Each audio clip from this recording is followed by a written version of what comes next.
I'm pleased to say that we are joined by a very special guest here on the couch. We love a cross-code hopper. I finally got it out. Michael Cheika, good to see you. What you were going to say then? Yeah, I was going to say, hang on a second. Salvation's here from... That got Joey's ears fired up. I've seen you very busy. You've been doing a bit of rugby commentary as well. You've been doing some podcasts with Nine, Stan Sport. But what else are you up to at the moment? Yeah, just cruising at the moment. I think I was over in England coaching in the UK last year with in the Premiership. And I just signed for the year there after the 23 World Cup. And the family came home, so I was away from them. I actually didn't think that they would say yes, you know, for a year. But it was a great experience, you know, going to coach club rugby again. Fell short at the last hurdle at the final in Twickenham, which was a bit of a shame. But back here now since maybe 6 weeks or so, and just finding my feet in the ground, deciding what I'm going to get up to next. So last time you were back in Australia, they were picking an Australian coach. Yes. Now, did you go for it? Did you apply? Or in Rugby Union. In Rugby Union, yeah. No, there was no conversation. Right. I think, like, when you say did you apply or whatever, I think it's more a matter of the organisation has to see you as the guy, right? Yeah. So I think for someone like myself in particular, if they think that they've got that I would have the things that they want for the team that they're going to take, that creates that alignment, yeah, that's great. But they didn't reach out to me at that time because I think they had their mindset in a different direction, and, you know. Do you feel like there's people there that don't like the way you coach or they have something against you possibly? Oh, no, I don't. I don't think so. I think that there's a pretty new brigade in there now from when I was there, you know. I think that it's just maybe the direction that they want to take the team and the sport, perhaps, because the national coach is a figurehead for the sport, there's no doubt about it. And they want to take that in a certain direction with the current chairman and CEO, and hopefully that's going to prove dividends, especially with the World Cup in Australia next year. Media talk that you want to do NRL coaching, head coach of the NRL club? I think that challenge, if you think about it, hasn't really been met, you know. Alan Jones had a crack at it way back.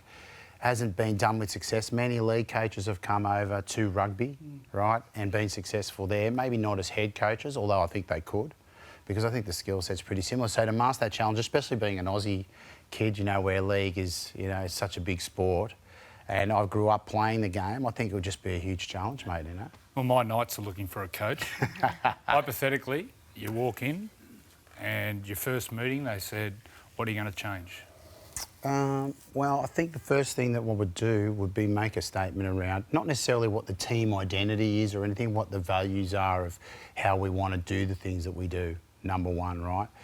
And then second, I really think it's fundamentals. If we're talking about just the team, not the club, just the team, the fundamentals of the game.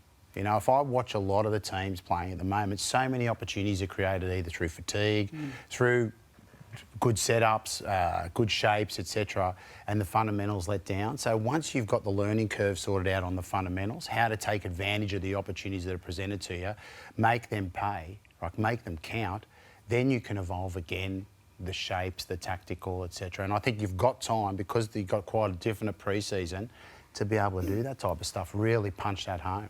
Talk about the fundamentals. Were you carrying golf clubs into change rooms and stuff? Were you bashing the fundamentals into them? No, I think, mate, I've always been in turnarounds, like from the very start, you know. I think because I have a different perspective on coaching. So to turn teams around, I feel like it's necessary to also turn around mindset. And you can't just disassociate yourself from what's happened before. You've got to own because it must have been bad before if it's a turnaround. You've got to own that as well. I remember that year with the Tars when I came back at the start of the pre-season, because, you know, Tars were much maligned, you know, in the lead up there. I was ringing, because my family wasn't there, I had time, and I was ringing members up saying, look, it's me, just off the cuff, right? Guys who had wrote in and complained and, you know, this is what I'm going to do with the team. This is no promises of what's going to happen, but you can count on this 1, 2 and 3, you know. So it's a complete turnaround of owning what's happened before, understanding how you can improve the team, and what it's going to look like as well for the future. Well, you did some time with the Roosters with Trent Robinson. What did you pick up and what did you learn from that period as the difference between rugby union and rugby league? Look, I think it depends what role you take on inside of the... If you take the role on of the man management side, well, very little. You know, I think it's about trying to get the best out of all players and all staff and all people around the club and make that feeling like this is a great place to be and we're going somewhere, like we're going to win something. I think as far as the technical side is concerned, the biggest transition points are, yes, you might have some different ideas about what can I deliver from my mind of footy into league that might look a little different than what's happening now, and then understanding if the physical elements allow you to do it. Does the fatigue element allow you to do it, which might be swing backs from one side to another. It could be whatever it might be, because you have to understand how I think it helped me a lot to understand how those players are formed, the athletic requirements that go into, because they're different to what a rugby player, just by the nature of the ball and play and the dynamic movements and the physical contact.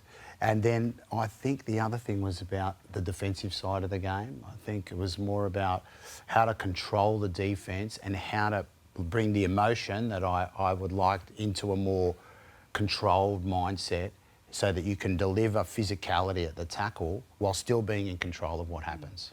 You're a straight shooter. You're known to be a straight shooter. You don't cop BS. How hard would you push players in the rugby league environment?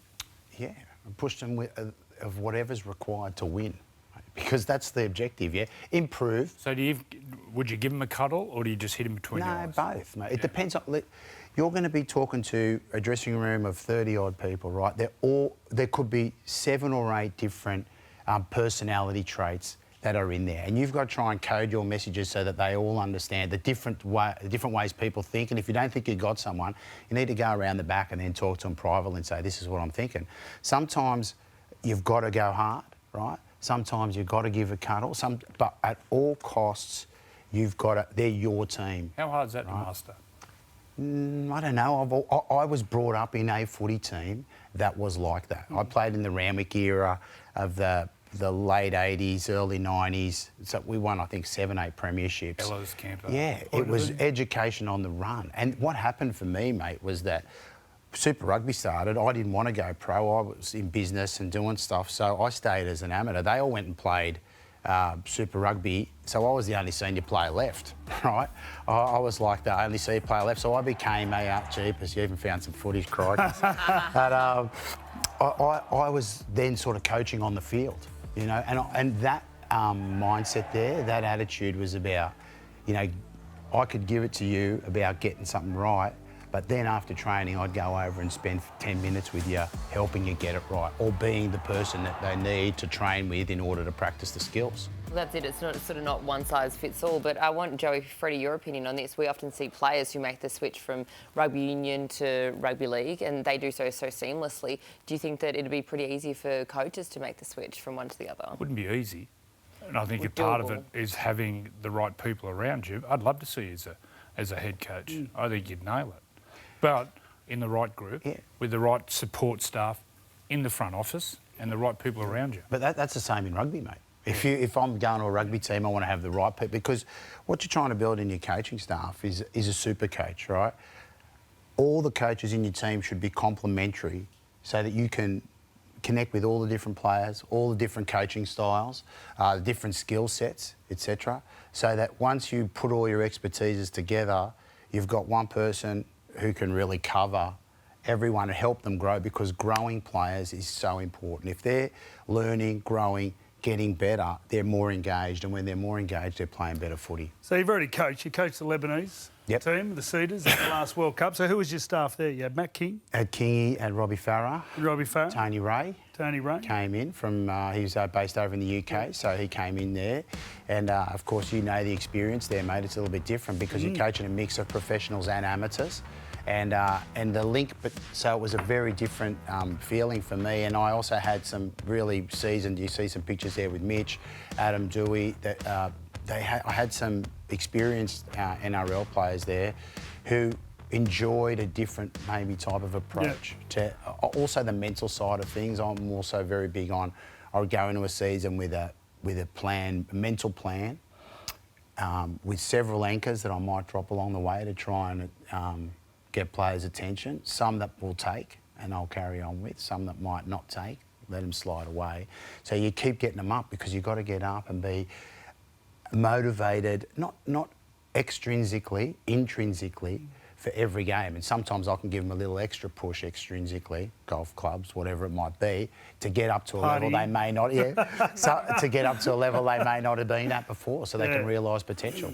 Well, it has been so good to get your insight as well, and we'd love to see you one day coaching a rugby league team in the NRL. But for now, enjoy some of the rugby that's coming up as well. No doubt it'll keep you very busy. It will. Thanks very much for having me.